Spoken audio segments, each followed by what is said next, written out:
Meus irmãos, graça e paz, uma boa noite a todos. Nós estamos aqui mais uma vez no seu programa podcast Visão do Amanhã. E hoje, dessa vez, nós estamos aqui com um convidado especial, nosso amigo, irmão em Cristo Jesus, pastor Fábio Souza. Cumprimento os nossos ouvintes. Bom, em primeiro lugar, boa noite a todos. Pastor Rogério Ortega, pastor Wagner, graça e paz. Boa noite também aos internautas, aos inscritos no canal. Graça e paz a todos vocês. Muito feliz por esta oportunidade.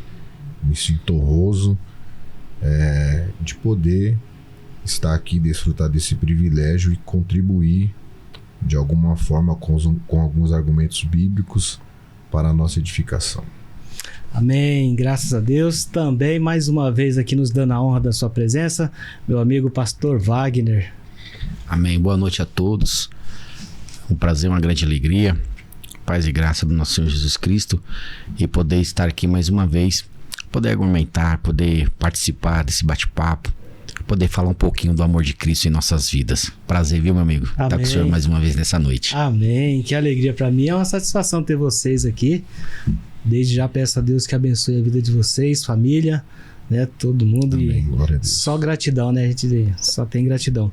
Meus queridos irmãos, hoje nós estamos aqui mais uma vez para a gente poder tocar em um assunto que tem sido muito falado nesses últimos dias, que é a respeito da vinda de Jesus Cristo. Eu sei que muitas pessoas ainda têm dúvida em seus corações a respeito da vinda, se será antes ou depois da grande tribulação. É isso que nós vamos estar discutindo hoje aqui. Se você tem alguma dúvida, eu acredito que o nosso pastor Wagner vai estar esclarecendo, lembrando desde já que ele é um pré-tribulacionista, e algumas perguntas nós estaremos fazendo para ele aqui, para a gente poder esclarecer as nossas dúvidas. Se você tiver alguma pergunta e depois quiser fazer, deixa lá no chat e a gente vai te responder, tá bom? Pastor Wagner, o senhor pode nos dar uma introdução sobre este assunto? Fábio, perdão.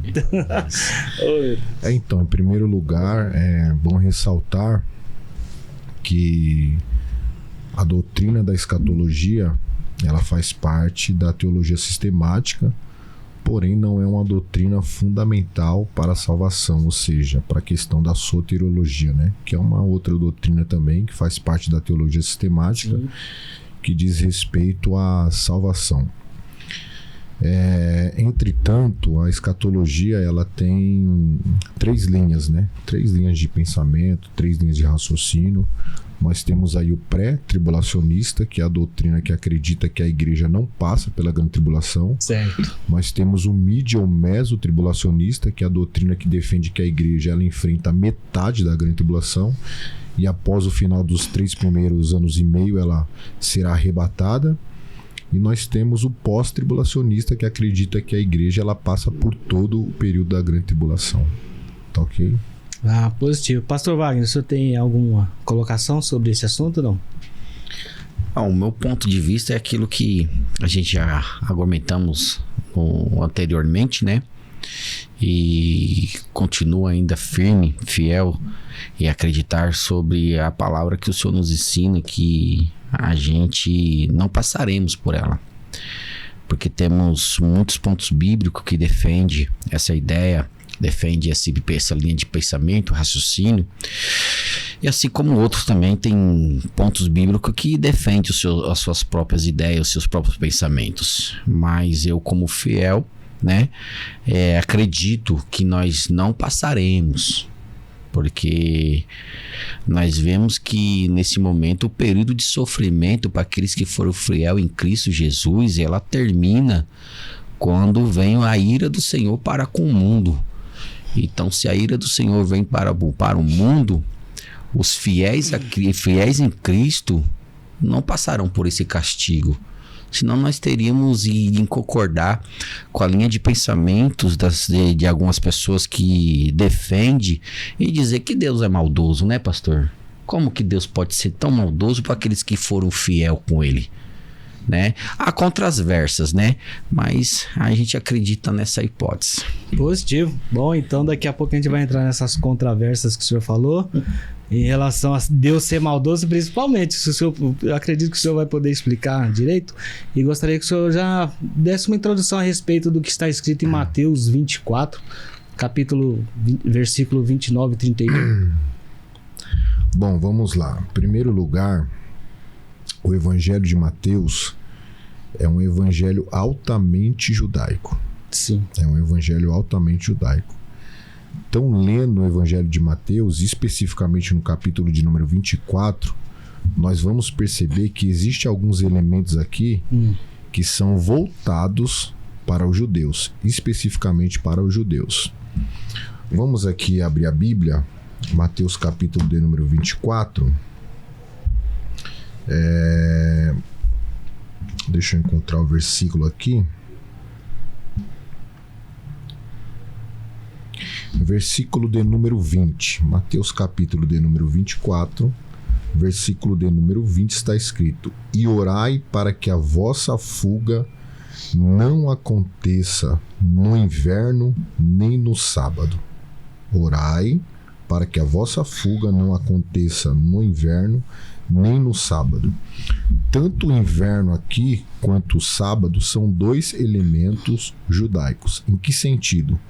O sábado ele foi um mandamento especificamente constituído para o povo de Israel. Certo. No Antigo Testamento nós não temos igreja. Sim. A igreja é um mistério escondido em Deus que foi revelado na dispensação da graça para o apóstolo Paulo e anunciada pela primeira vez por Jesus Cristo na cidade de Filipe de Cesareia, quando ele disse para Pedro: Pedro, tu és Pedro, e sobre esta pedra eu edificarei a minha igreja. Então, naquele momento, Jesus, pela primeira vez, ele está fazendo o anúncio da igreja.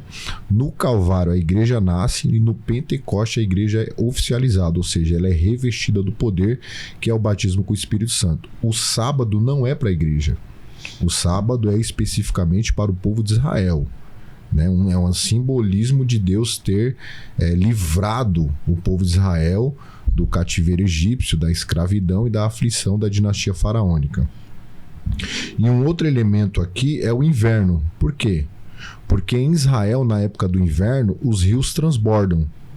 Então, os rios transbordando, como que o povo de Israel vai dar fuga pelos rios? Isso é uma impossibilidade. Não tem como isso acontecer. Então você percebe que esses dois elementos aqui são dois elementos especificamente voltados para o povo de Israel. Quem é que guarda o sábado? É a igreja ou é o povo de Israel? O povo de Israel, os judeus, né? Você está entendendo? E aí, se a gente continuar lendo o texto, o que Jesus vai dizer? Porque haverá então grande aflição, como nunca houve desde o princípio do mundo até agora, nem tampouco haverá jamais. Certo. Então a grande tribulação, chamada aqui pelo próprio Salvador Jesus Cristo de grande aflição, como também é conhecida como o dia do Senhor, o dia da angústia de Jacó, enfim, é um acontecimento, é um evento atípico. Ou seja, não é um acontecimento típico, é um acontecimento atípico. Nunca aconteceu desde a criação até os dias de hoje e nunca mais acontecerá. Então é um evento completamente atípico. E aí no decorrer aqui da conversa a gente vai tratar um pouco mais profundo desse assunto. Então, em relação ao versículo 20 que o senhor leu, que algumas pessoas têm a seguinte dúvida.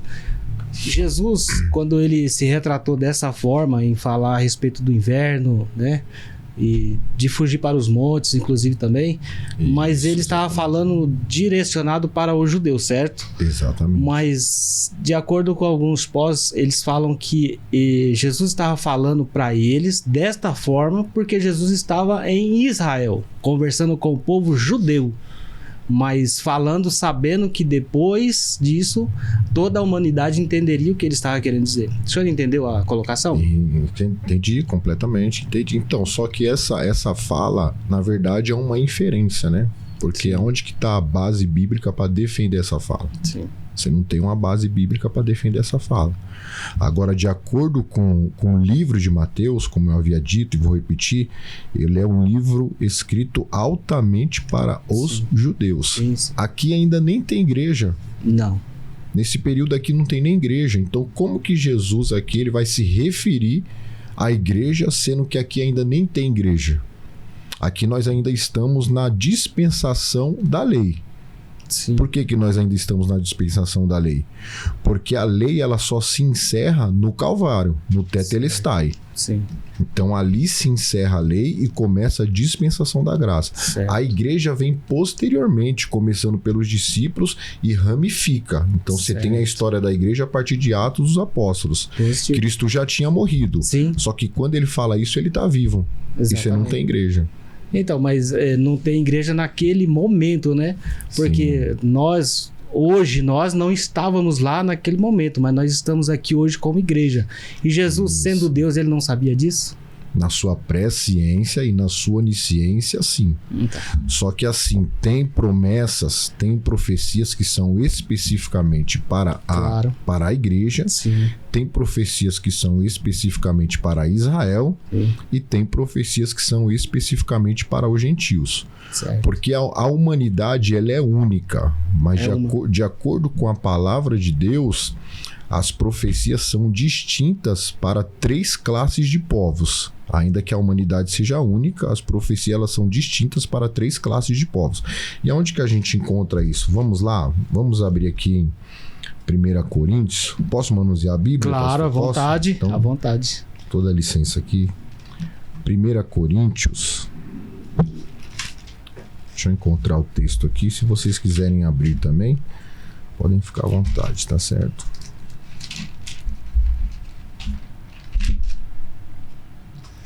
Inclusive, enquanto o pastor Fábio procura, né?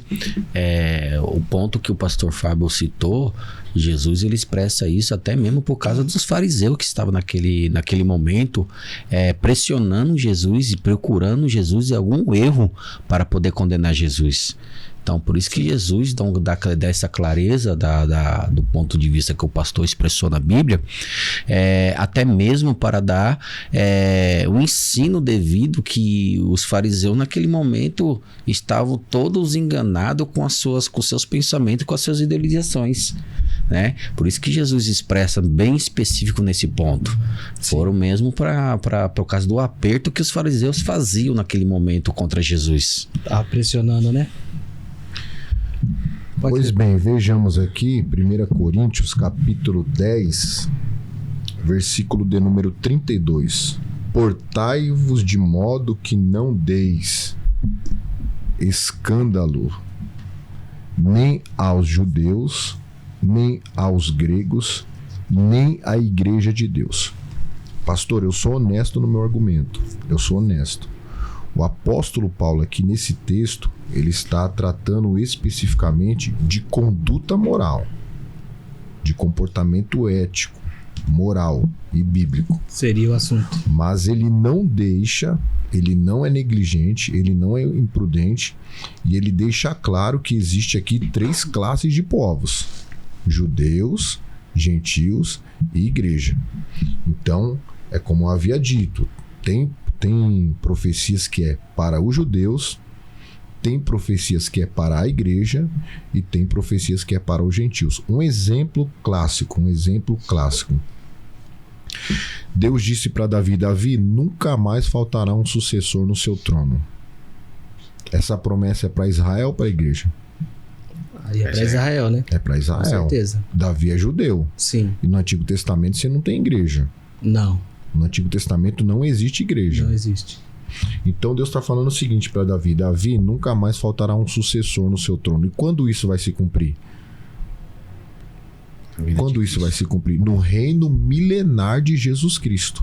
Quando ele retorna com a igreja e estabelece o reino milenar. Então ali ele se assenta no trono no período milenar, né, que são 1000 anos literais que ele reina com a igreja na terra.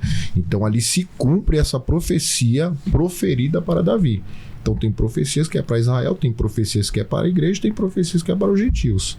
Certo. Mas em relação a essa divisão de povos que o senhor falou aí, isso daí seria só em relação às profecias, então, tipo, Não significa que Jesus, ele, por exemplo, ele faz separação de classe quando ele dá um anúncio, como, por exemplo, sobre sua vinda, sobre vigilância, essas coisas, não, né? Por exemplo, arrebatamento, por exemplo, não tem divisão, por exemplo, vai vir buscar um povo, depois outro, não, né? Não há distinção no arrebatamento. Não há distinção no arrebatamento.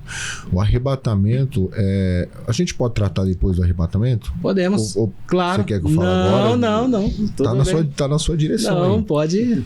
Porque assim, o que acontece? Mateus, capítulo de número 24, começando do versículo de número 1. Certo. Eu confesso que no começo da minha conversão, sim, quando eu pregava Mateus capítulo de número 24, eu pregava Mateus capítulo de número 24 como se já tivesse se cumprido. Muitas coisas aqui, do versículo 1 até praticamente até o versículo 13, aproximadamente. Certo. Então eu pregava como se já tivesse acontecido. Hoje a minha visão é completamente diferente. Eu olho por outro prisma. Mateus capítulo de número 24 é o início das dores de parto. Certo. É o início do período da grande tribulação, que vai se tornar aguda no decorrer dos anos. Certo. Até se encerrar os últimos 3 anos e meio, que são 7 anos, o período da grande tribulação, cumprido-se então a 70ª semana de Daniel. Atualmente nós estamos na 69ª semana de Daniel. Nós temos uma pausa aí, após a morte de Jesus Cristo, entre o ano 32 e 33 da nossa era. Certo. Então vai se cumprir a 70ª semana de Daniel. Aqui, Mateus capítulo de número 24, é o princípio das dores que vai se tornar aguda essa dor no decorrer dos últimos 3 anos e meio. Então é como eu havia dito, aqui em Mateus capítulo de número 24, você não encontra igreja. Jesus está falando com quem aqui especificamente? Jesus está falando com seus discípulos. Certo. E aonde eles estavam nessa ocasião? Eles estavam no templo. Sim. Então eles estão no templo, eles estão olhando toda aquela beleza do templo, aquela estética, aquele adorno, aquele atavio do templo, e eles estão achando aquela construção magnífica. Inclusive, por sinal, esse templo ele foi reconstruído por Herodes o Grande, não é verdade? E essa construção durou aproximadamente aí 46 anos. 46 anos. Havia partes no templo lá de ouro, havia videira de ouro no templo para enfeitar e tudo mais. Então Jesus falou assim, não ficará aqui pedra sobre pedra. Essa profecia que Jesus falou, que não ficará pedra sobre pedra, se cumpriu no ano 70. Quando Vespasiano, o imperador, na época, invadiu Jerusalém. O seu filho Tito, ele era o general do seu exército. Eles invadem Jerusalém, eles destroem o templo, sobrando só o Muro das Lamentações, que é o que a gente conhece hoje. Eles matam 1.100.000 judeus e sequestram 92.000 judeus. E aconteceu também nesse período a diáspora, né, que foi a dispersão dos judeus, que eles se espalharam por todo o mundo. Então Jesus está falando especificamente para os judeus, ele está falando para os seus discípulos. Os elementos aqui são judaicos.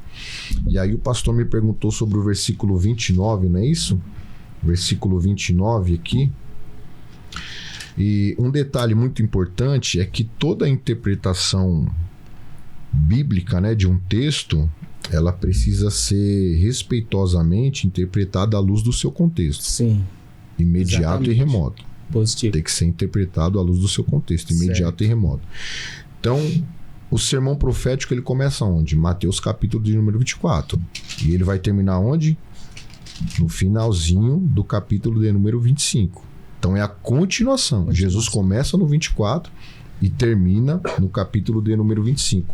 Quando ele chega no 39, no 29, que foi a pergunta que o pastor me fez, ele diz assim, e logo depois da aflição daqueles dias, o sol escurecerá e a lua não dará a luz e as estrelas cairão do céu e as potências do céu serão abaladas. Então aparecerá no céu o sinal do Filho do Homem e todas as tribos da terra se lamentarão e verão o Filho do Homem vindo sobre as nuvens do céu com poder e grande glória.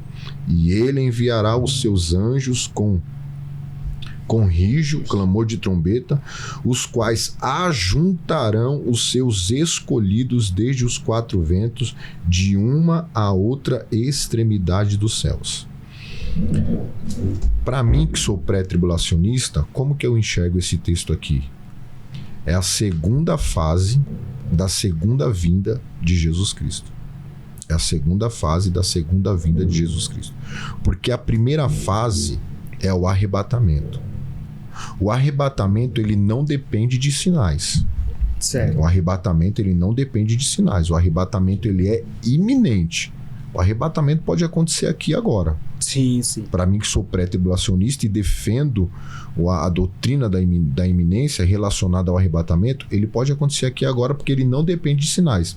Agora, a segunda vinda gloriosa de Jesus Cristo com a igreja, ela depende de sinais. E quais são esses sinais? Mateus capítulo de número 24, até o final do capítulo de número 25. Então Jesus, então nesse caso ele vem duas vezes. Ele vem uma vez, só que ele veio a primeira vez já, né? E o verbo se fez carne e habitou entre nós, correto? Sim. Então ele veio a primeira vez. A segunda vinda de Jesus Cristo é dividida em duas fases. A primeira fase é o arrebatamento e a segunda fase da segunda vinda, arrebatamento, que a igreja vai se encontrar com ele nos ares. Isso. 1 Tessalonicenses capítulo 4, versículo 13 em diante. E a segunda? Exatamente. Não, é só Jesus, ele volta a segunda vez, só que em duas fases. Não tem terceira volta. Ele já veio a primeira vez e o verbo se fez carne e habitou entre nós. Tá certo? Mas aí ele falou que ele vem com a igreja? Sim, o pastor não tá entendendo. Vamos lá? Ele vai voltar para buscar a igreja, certo? Positivo. Nessa volta de Jesus Cristo, essa segunda vinda de Jesus Cristo para buscar a igreja, se dará em duas fases. Certo. Só que nessas duas fases ele não vem buscar a igreja, ele vem buscar a igreja só na primeira fase da sua segunda vinda, certo, que é o arrebatamento. Sim. Então ele volta, né, e arrebata a igreja, né, nas nuvens. 1 Tessalonicenses 4:13. Certo. Depois, aí a igreja fica com Cristo durante 7 anos. 7 anos, que é o período que o anticristo vai reinar aqui na Terra, que é o período da grande tribulação. Certo. Ainda que os 3 anos e meio primeiro não seja de grande tribulação, mas é considerado como grande tribulação porque Jesus chama parte, de grande... Né? Faz parte, vai tá ser certo? Um grande engano, né? Isso, na verdade. Exatamente. Aí, a segunda fase da segunda vinda, ele retorna com a igreja para vencer o anticristo e estabelece o reino milenar. Mas na isso primeira não é, fase, não é duas vindas? Não entendi. Mas não é duas vindas, a mesma coisa? Se tornaria as duas fases, né? Não, são duas fases, porque na primeira fase, que é o arrebatamento... Vamos ler o texto lá de 1 Tessalonicenses? Não, mas eu entendi. A primeira fase, no caso, ele nem vem, né? Não na Terra, pelo menos. Isso, né? Na primeira fase... né? O que acontece? Na primeira fase, os olhos não veem ele. Na segunda fase da sua segunda vinda com a igreja, sim, todo olho o verá. Agora, na primeira fase da sua segunda vinda, é secreto. O arrebatamento é secreto. Ah, mas como que o arrebatamento é secreto? Então quer dizer que todo mundo vai sumir e ninguém vai perceber e tal, e toda aquela base argumentativa é secreto para o mundo. Para o mundo é secreto. Para o ímpio é secreto. Para o cético, para o descrente, para a igreja não é secreto, porque a igreja está esperando. Mas é secreto porque eles não verão o acontecimento, eles isso, não né? Verão. Mas saberão depois do acontecimento. Repentino. Exatamente. É isso? Será repentino, será iminente. O que é o arrebatamento? A palavra arrebatamento, harpazo no grego, no latim raptus. São duas palavras diferentes, mas são sinônimos. Sim, sim. O que são sinônimos? São palavras diferentes, mas que transmitem a mesma ideia. Mesmo sentido, exatamente. Isso. Então é tomar com força, com violência, entendi, com ímpeto. Então o arrebatamento é isso. Certo. Secreto. O mundo só perceberá depois. Mas naquele momento que aconteceu o arrebatamento, será secreto. Para o mundo, não para a igreja. E por que não para a igreja? Porque a igreja está esperando. E como que a igreja está esperando? Porque a doutrina do arrebatamento está na Bíblia. 1 Tessalonicenses capítulo 4, a partir do versículo 13. Aí ele vem nas nuvens. Ele vem nas nuvens. A igreja sobe para se encontrar com ele nos ares. Na segunda fase da sua segunda vinda, a igreja desce com ele. E aí todo olho verá. Ele vence o anticristo e o reino milenar começa. O senhor concorda, pastor Wagner? Concordo, porque o próprio isso texto, mesmo? o próprio texto relata isso. No próprio texto que o pastor descreve, senão ele não estaria descrevendo que esses dias serão como os dias de Noé, né? Por que como os dias de Noé? Todos estavam distraídos com as suas farras, com as suas bebedices, com as suas prostituição, e não estavam se atentando naquilo que Noé pregava através do próprio Deus.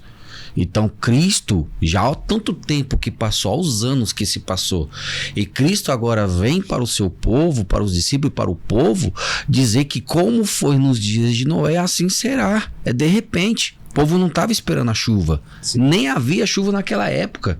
Nem tinha chuva naquela época. Foi de repente. Deus abriu as comportas do céu, as fontes das águas, e quando o povo menos espera, estavam tomados por água e o povo nem percebeu de onde veio, nem como aconteceu.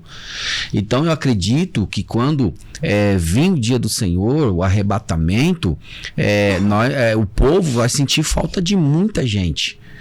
Marido vai sentir falta de suas esposas, esposa vai sentir falta de seus maridos, sentir falta de seus filhos, filhos sentirão falta de suas mães. Então, como que isso vai ser esclarecido? Como o pastor Fábio acabou de relatar, quando de fato, Cristo se apresentar para a humanidade com a igreja, aí que muitas pessoas, onde também está descrito na Bíblia, que muitos joelhos se dobrarão. Porque eles vão entender e ver que, de fato, o que foi pregado até nesse exato momento, como nós estamos falando, que Cristo, ele veio para a igreja, para salvar a humanidade, ele veio, se doou, se deu.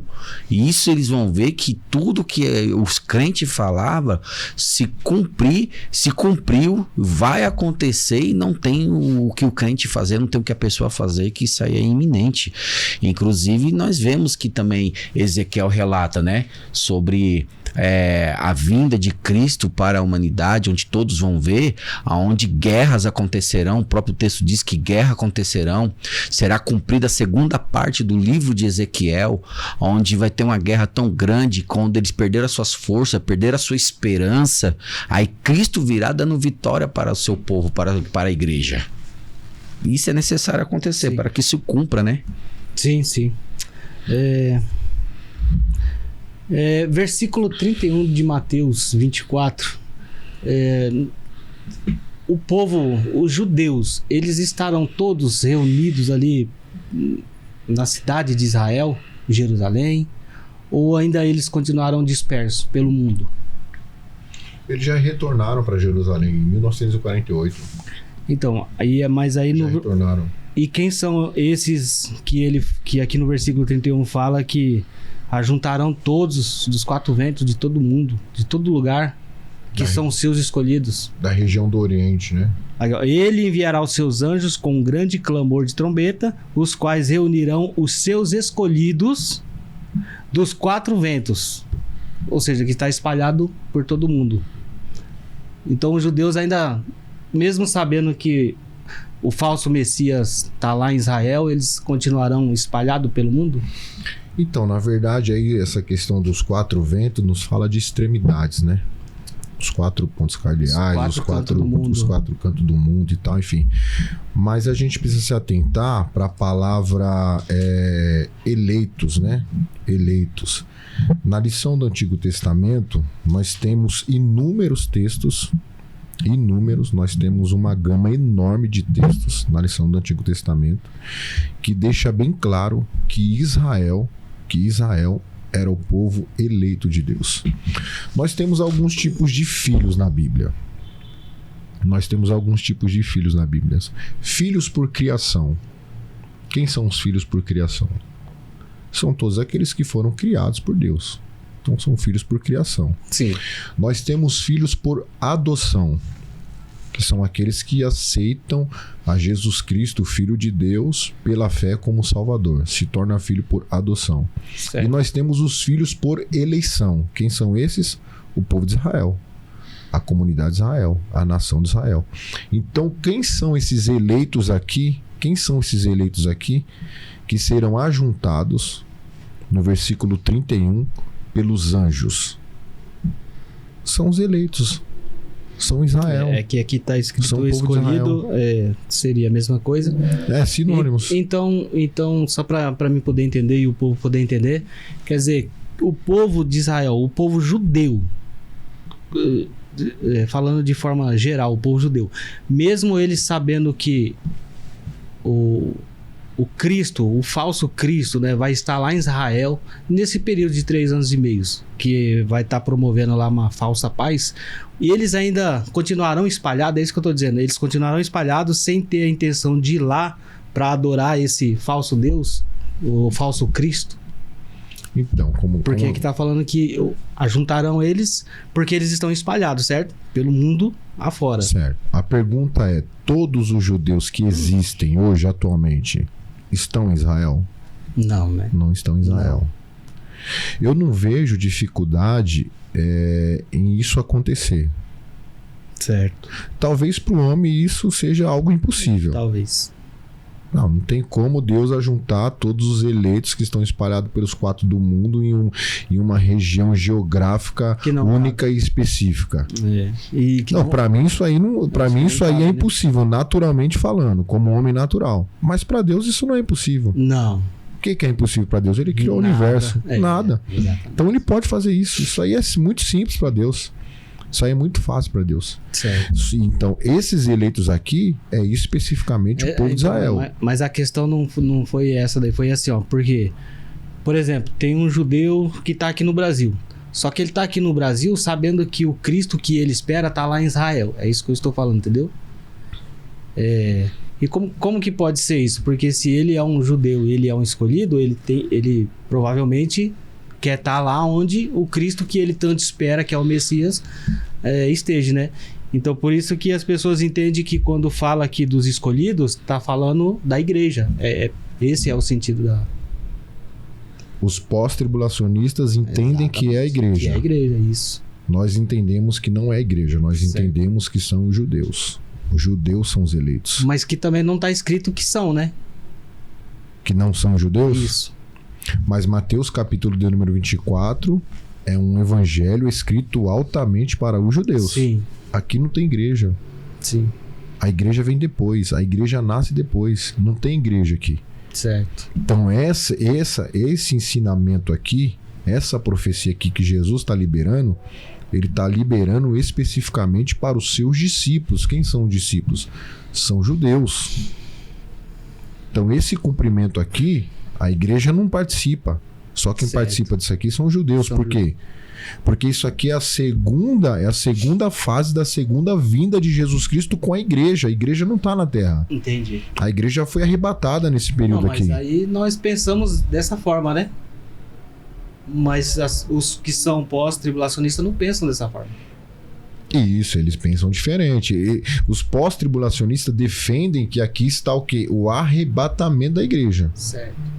Porque os pós-tribulacionistas, com todo respeito aos nossos irmãos, né? Até porque assim, tanto pré quanto mídia ou pós, acreditam que Jesus vai vir. Sim. Se ele vai vir antes, se ele vai vir no meio, se ele vai vir depois, não importa. Porque ele vai vir, e isso é o importante. Exatamente. Né? São só divergências teológicas. Sim. Então tá tudo bem. Que ele vai vir, ele vai vir. Isso, Na verdade, eles continuam sendo nossos irmãos, a gente respeita, servimos ao mesmo Deus e tá Glória tudo certo.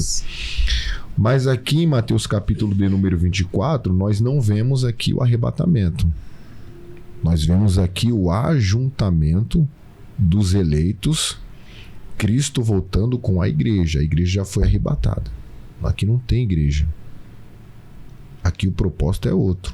A igreja já foi arrebatada de forma secreta, 1 Tessalonicenses 4,13, e aqui é a segunda fase da segunda vinda de Jesus Cristo em glória, com poder e grande glória, junto com a igreja. E aí ele dá ordem aos seus anjos e os seus anjos ajuntam.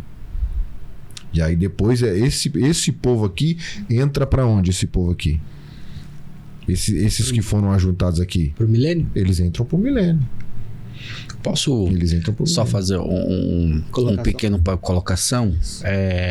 Até mesmo para os nossos internautas que às vezes ficam perdidos pelo assunto, vamos colocar pelo sentido de pátria, né? Se hoje estourar uma guerra em uma nação, por amor à sua pátria, até aqueles que não são soldados, ele entra em defesa da sua pátria. Sim. Então, quando a gente observa o texto, fala do ajuntamento, eu acredito, né? Lógico que isso aí é uma linha de pensamento. Eu acredito que por defesa à sua pátria, por defender a sua nação, aí onde muitos voltarão para sua terra natal por defender a sua nação. Então é nesse momento que Cristo se revela para o seu povo eleito, para o seu povo, que é no momento de defesa à sua pátria. Que aí é onde a gente vê que nesse acontecimento, onde está relatado que eles estão juntos, se unirão. Sim. Onde o pastor falou que em 1948 ocorreu a primeira fase do acontecimento do livro de Ezequiel. Certo. Hoje o povo, podemos dizer que eles estão esperando a segunda fase, o segundo acontecimento, a conclusão da profecia, que é Ezequiel 37, verso de número 11, que é quando eles estão numa guerra, né? Eles estão numa guerra. O exército se prontifica. E quem é aquele que tem amor pela sua pátria, amor pela sua nação, amor pelo seu povo, né? Ele entra em defesa. Então o povo está ali defendendo a sua pátria, defendendo a sua nação, defendendo o seu povo. É aí onde todos vão estar reunidos juntos como um só povo. E ali onde Jesus Cristo ele entra em ação, se revela para os seus e para a humanidade, e aí onde Cristo de fato concretiza a sua segunda fase e dá a vitória para o seu povo. Muito bem. Posso trabalhar um pouquinho a questão do arrebatamento? Os pós-tribulacionistas, né, os nossos irmãos, eles defendem que não existe arrebatamento secreto. Eles defendem que não existe arrebatamento secreto.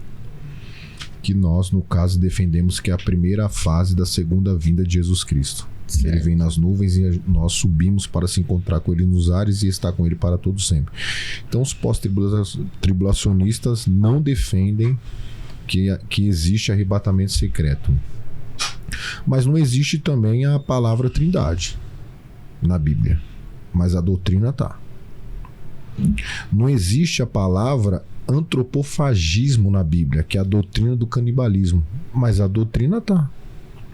Agora, o fato de não existir a palavra secreto significa que a doutrina não está na Bíblia? De forma alguma. Então a gente tem que anular a doutrina da Trindade. Se for levar por essa linha aí... Se olhar por esse prisma, a gente tem que anular. Exatamente. Pastor Wagner entrou num texto aqui muito interessante a respeito de Noé. Olha isso. E isso aqui é algo muito... que até choca. Versículo de número 39 do capítulo de número 24. Palavra de Jesus. Vamos ler do 38. Porquanto, assim como nos dias anteriores ao dilúvio, comiam, bebiam, casavam e davam-se em casamento, até ao dia em que Noé entrou na arca. Ok. Versículo 39. E não o perceberam.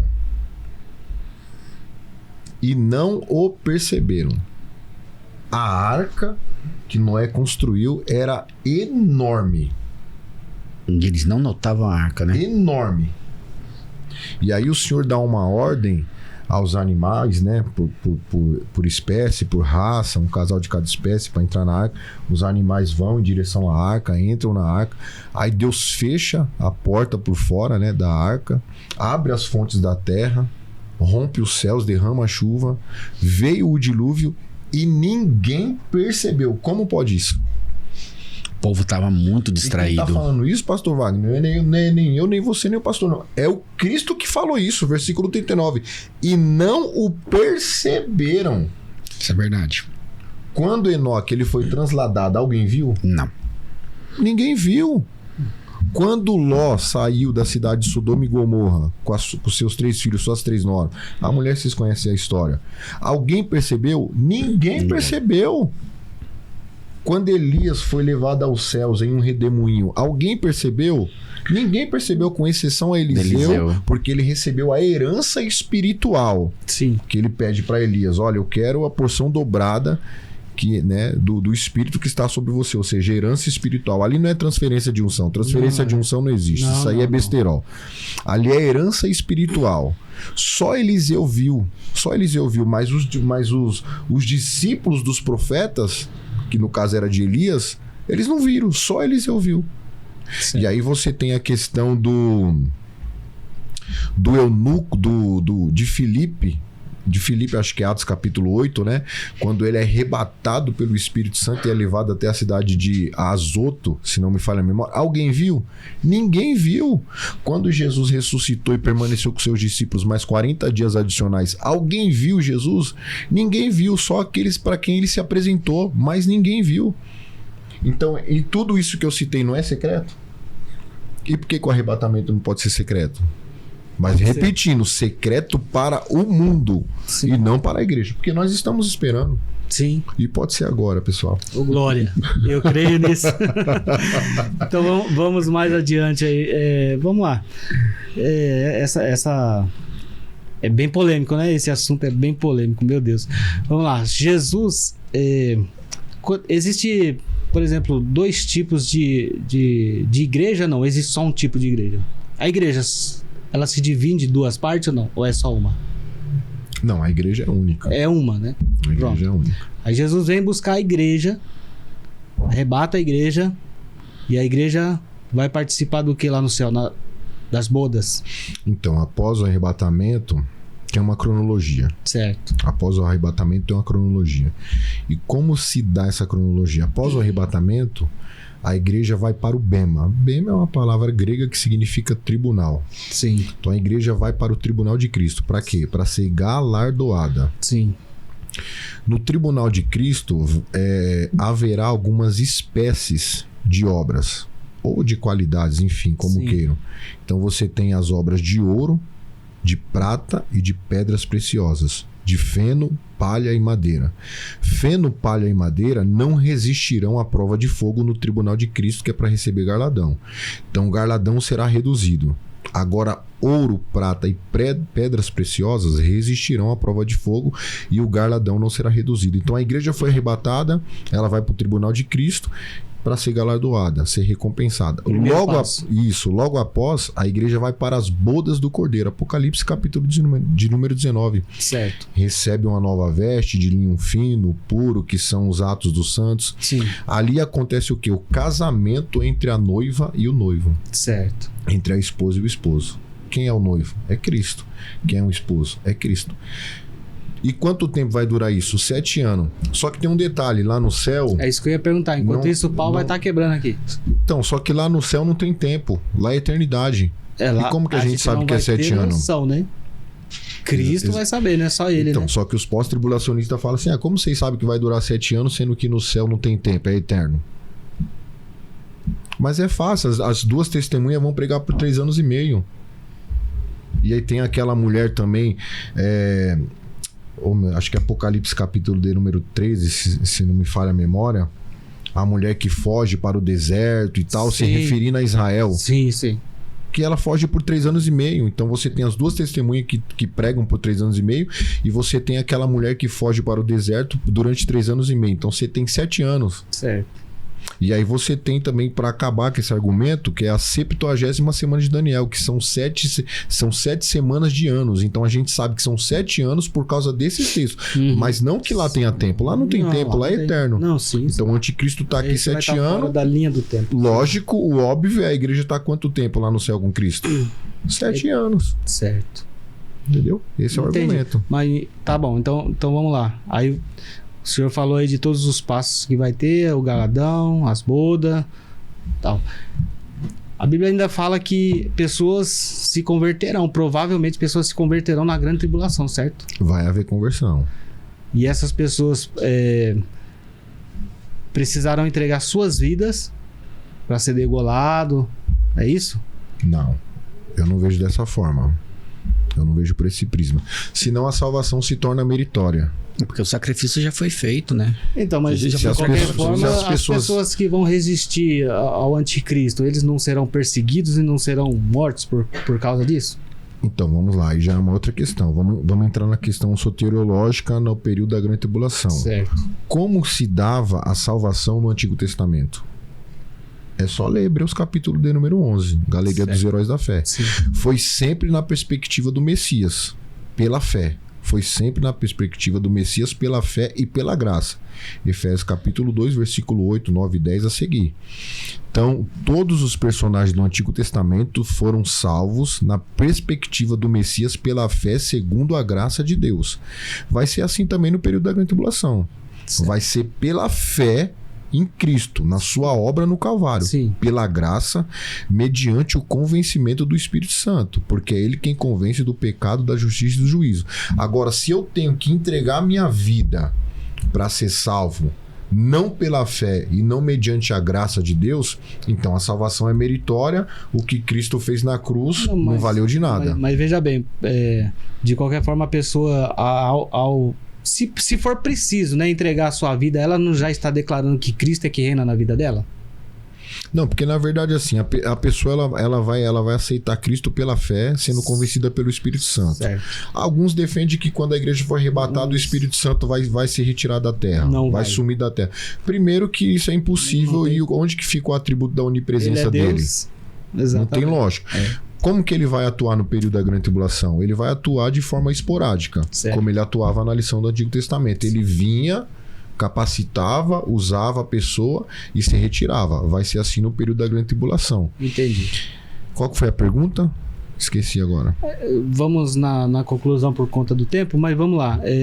As pessoas que na grande tribulação morrerem com Cristo, elas serão... Por exemplo, se elas morrerem por Cristo, por amor a Cristo, de qualquer forma elas são chamadas do quê? De igreja também. Ou não? Não são mais igreja.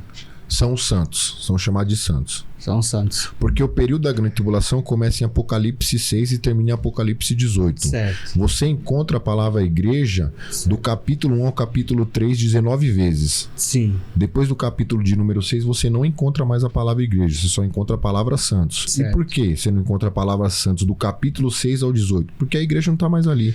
A igreja está no céu arrebatada. Quem é aquele povo ali? São os santos que foram salvos no período da Grande Tribulação. Se foram salvos, por exemplo, morreram, perderam suas vidas. Aonde eles estão? Eles ressuscitarão para viver no milênio ou estarão com Cristo na glória? Os santos que forem mortos no período da Grande Tribulação subirão. Sim. Que acho que é João que vê debaixo do trono de Deus, né? Almas que clamando, e alguém disse: de onde veio essas almas? Certo. Veio de grande tribulação. Então eles vão para a glória. Certo. Eles vão se encontrar com Cristo, aonde a igreja já estará. Depois eles retornam junto com Cristo. Cristo vence A o igreja anticristo e os santos. junto com a igreja. Certo. Esses santos que serão salvos no período da Grande Tribulação não é a igreja. Porque a igreja já foi arrebatada. Então os santos, São santos. eles ficarão lá. Santos no caso. sentido de serem sempre separados. Sim, sim. Tá certo? Perfeito. Então, aí depois Jesus volta e estabelece o reino milenar. Entendi. Então, essa aqui é a dúvida. Então, por exemplo, eles vão e ficam lá, é isso. Aí Jesus, quando volta com a igreja que arrebatou primeiro e não com os santos que perderam sua vida, é isso? Aí entra num arrebatamento parcial, né? Então, De chegou, duas fases, né? tá chegando onde eu quero aí. Você pode observar que Fala aí. ele tá rodeando, levando pro outro caminho. Ele tá cercando, Eu sei que tá o pastor cercando. sabe responder, eu sei. Então, tem uns que defendem a questão do arrebatamento parcial, né? Que Jesus vem, arrebata uma parte, depois ele vem, arrebata outra parte. Só que quando Jesus ele retorna, depois dos 7 anos, Sim. que ele retorna com a igreja, esses santos, eles também retornam junto com Jesus Cristo e com a igreja, Entendi. para entrar no reino milenar. Tá. E viver durante 1000 anos, literalmente, Reinando com Cristo. reinando com Cristo. Mas eles não são igreja, não são chamados de igreja. São chamados de santos. Certo. No caso, eles não participaram das bodas, não participaram. Porque aí já houve as bodas, certo? Já houve as bodas. A distribuição dos dons, dos talentos, já houve também. Então seria um povo à parte? Não um povo à parte. Não é que é um povo à parte, é porque o propósito do arrebatamento é para a igreja. A questão não é se é um povo à parte ou não. A questão não é se o fato de ser santo é igreja ou não. A questão é que essas profecias são para a igreja. Sim. E assim, tem coisas que Deus ele faz e que a gente não entende, e ele até respeita o nosso questionamento, mas, enfim. Continua, né? Você quer ver um texto? Olha só esse texto aqui. Eu sei que não tem a ver com o que a gente está falando, vamos lá. mas só para a gente ter uma noção. Se vocês quiserem abrir aí, é importante. Evangelho de Jesus, escrito por João, capítulo de número 24. Capítulo de número 24. Vamos ler do versículo 19. E disse isso significando com que morte havia ele de glorificar a Deus. E dito isto, disse-lhe, segue-me. E Pedro, voltando-se, viu que o seguia aquele discípulo a quem Jesus amava, se referindo a João, e que na ceia se recostara também sobre o seu peito, e que dissera, Senhor, quem é que te há de trair? Vendo Pedro a este, disse a Jesus, Senhor, e deste, que será? Pedro está perguntando para Jesus, e deste, que será? Porque Jesus já tinha informado Pedro aqui com que morte ele havia de morrer. Tá certo? Aí Pedro vai falar para Jesus assim, e deste, que será? No 22, olha o que Jesus responde. Disse-lhe Jesus, se eu quero que ele fique até que eu venha, que te importa a ti? Segue-me. Em outras palavras, Jesus está dizendo o que para Pedro? Pedro, o que você tem a ver em relação ao que eu tenho com João? O que importa é o que eu tenho com você. Agora o que eu tenho com o João, o que tem a ver com... O que você tem a ver com isso? O que importa para você? Se eu quero que seja assim... Então, a gente tem a questão do apelo emocional, né? Do apelo emocional. Sim. Não, mas a igreja, ela sempre passou por tribulações, ela sempre passou por perseguições, por oposições, por conspirações. Por que a igreja hoje... ela não vai passar, ela não tem que passar, ela não pode passar. Não, nós temos que passar também, porque os nossos irmãos sempre passaram. Tá ok, mas então o que eu faço com esse texto aqui? Porque se todos os discípulos morreram martirizados, João também deveria ter morrido martirizado, mas ele não morreu martirizado, ele morreu por morte natural. E aí? Mas ele foi martirizado. E quem foi que quis assim? Ele só não morreu, mas tentaram pelo menos, né? Mas não onde que diz isso que tentaram? Ele só foi preso, porque dizem, né? Dizem a história. Dizem, então, segundo a história, dizem que João ele foi jogado num caldeirão cheio de óleo. Isso. Só que eu não encontro isso em Eusébio de Cesareia. Não. Eu não encontro isso na história eclesiástica. Eu não encontro isso em Flávio Josefo na história dos Hebreus. A pergunta é, cadê o documento para apresentar isso aí? Pois é. Tem um documento? Eu mesmo não tenho. Porque até hoje isso aí pra mim não passou de falácia. Até hoje eu não encontrei nenhum documento na história que diz que João passou por isso. Ele foi jogado num caldeirão cheio de óleo fervente. Certo. E quem poderia ter escrito isso a respeito de João? O próprio... Me fugiu agora o nome do rapaz, meu Deus do céu. Que tinha 86 anos lá, que não negou a Jesus... E antes da sua morte ele cantou que ele foi discípulo de João. Oh, meu Deus do céu, fugiu da minha cabeça aqui agora. Porque na verdade ele foi fiel amigo, companheiro de João, né? Esse rapaz que me fugiu da memória aqui o nome dele agora, ele poderia ter escrito isso a respeito de João. Ele foi discípulo de João. Ele foi o maior companheiro. Então do João ele foi para a ilha de Patmos, da ilha de Patmos, aí Eusébio de Cesareia, a história eclesiástica diz que ele foi para Éfeso e pastoreou a igreja de Éfeso e morreu por morte natural. Se eu não me engano, ele era o que pegava os pergaminhos de que João escrevia e entregava para outra pessoa para entregar para o povo, né? Esqueci o nome do rapaz. Mas enfim, então assim, se o que aconteceu com os nossos antepassados tem que acontecer com a igreja, então Jesus não foi justo aqui com os outros discípulos. Certo. Porque se todos os outros discípulos foram martirizados, por que só João não foi martirizado e morreu de morte natural? Ele teria que ser também. Responde a pergunta que a gente não precisa passar o que a igreja primitiva passou. Você entendeu? Seria o caso, né? Exatamente. Por conta do tempo que nós vivemos, que é diferente. E até mesmo porque as experiências que Deus tem conosco é outra, né? Sim. O propósito são outros. Mas digamos que seria inaceitável, por exemplo, hoje pegar um ser humano e jogar ele, por exemplo, na cova dos leões. Inaceitável aos olhos de toda a sociedade do mundo inteiro. É isso, não é nem essa a questão, pastor. A questão é o seguinte, é porque o Cristo disse em Mateus 24, 20 lá, né, que ele vai falar da grande aflição, que é um acontecimento atípico. Isso nunca aconteceu desde o Gênesis capítulo 1, versículo 1, e nunca mais haverá. Ou seja, então os nossos antepassados nunca passaram pela grande tribulação. Sim. Eles passaram por tribulações. Sim. Por tribulações. Romanos 8,18, o que Paulo vai dizer? Porque eu tenho por certo que as tribulações deste tempo presente, ou seja, o que acontece comigo no cotidiano pela causa de Cristo, não são para comparar com a glória que em nós há de ser revelada. Isso. Jesus Cristo disse, no mundo tereis aflições, mas tem de bom ânimo, porque eu venci. Então, tribulação é uma coisa, agora a grande tribulação é outra coisa completamente diferente. Então, os nossos irmãos nunca passaram pela grande tribulação. Uma resposta rápida, Alguns pastores principalmente, diz que não consegue conceber a visão de Desculpe interromper o pastor Policarpo. Lembrou o nome dele? Policarpo. O nome do não consegue ver a igreja reinando, a igreja na terra com o anticristo reinando. Alguns pastores falam isso, os pré. Porém, alguns pós diz que mas por que não consegue se hoje a igreja está no mundo, sendo que a Bíblia diz, né, que o mundo jaz no maligno, ou seja, nós estamos aqui a igreja e o próprio Satanás também está neste mundo operando.